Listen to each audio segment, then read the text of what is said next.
Hi everyone, Gruntle here, and this is my guide to legendary and unique weapons in Borderlands the pre-sequel. This episode we're looking at Major Tom, which is a legendary assault rifle manufactured by Dahl. Now this is a world drop, so you can't actually farm any bosses for the weapon, which is a little bit annoying, but you can probably get it from a vendor or something like that.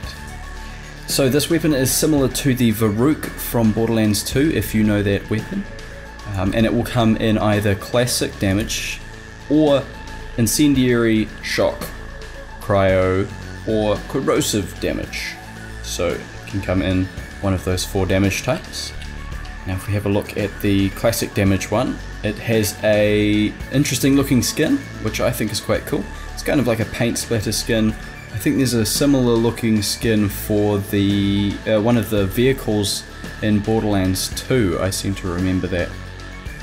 It's probably my favourite skin for the vehicles, I think, if I remember correctly. I'm not 100% sure, but anyway, the name and red text of this weapon refer to an album by David Bowie, and the name specifically refers to a protagonist, or the protagonist, sorry, from the song Space Oddity.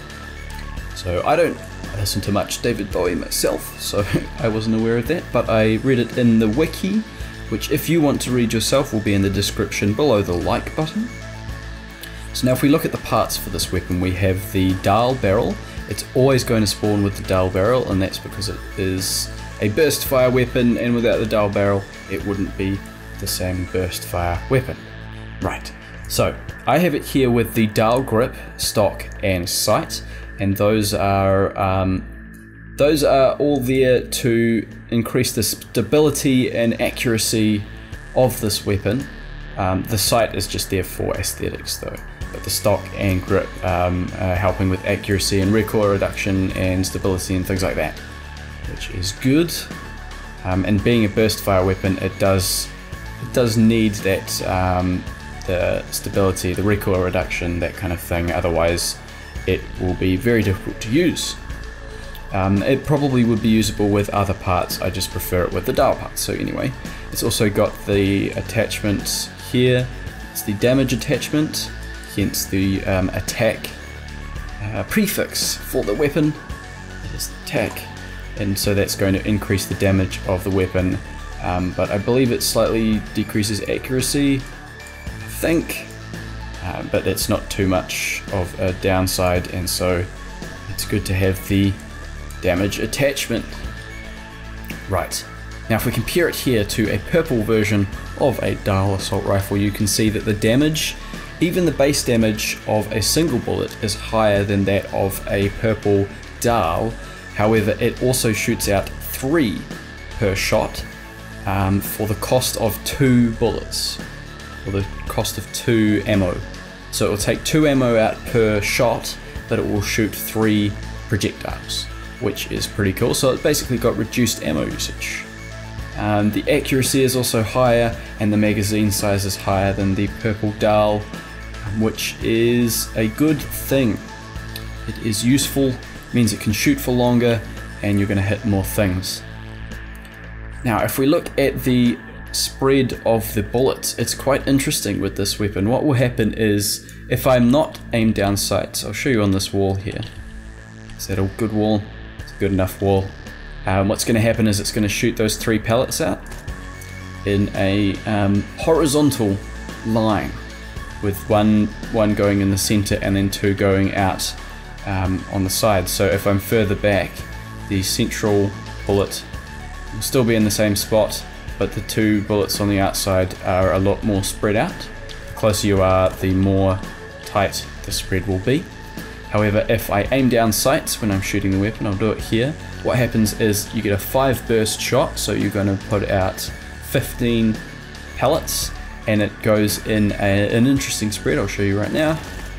So basically it does the first 3 quite wide, with the central one always going to be hitting here.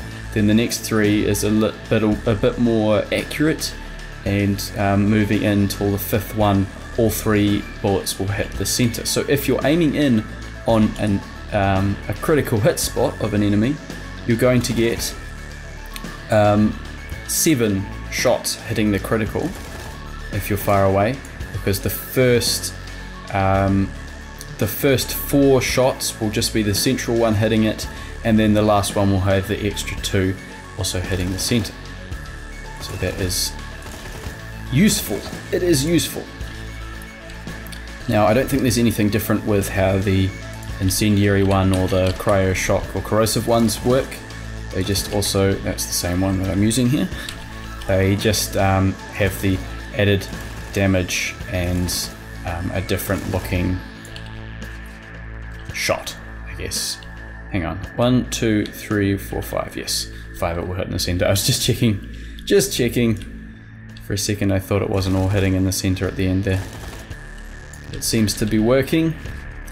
In terms of characters to use with this weapon, I am not entirely sure which character would be the best. I don't know of any characters with assault rifle buffs, and I haven't had anyone tell me that I should be using a different character yet.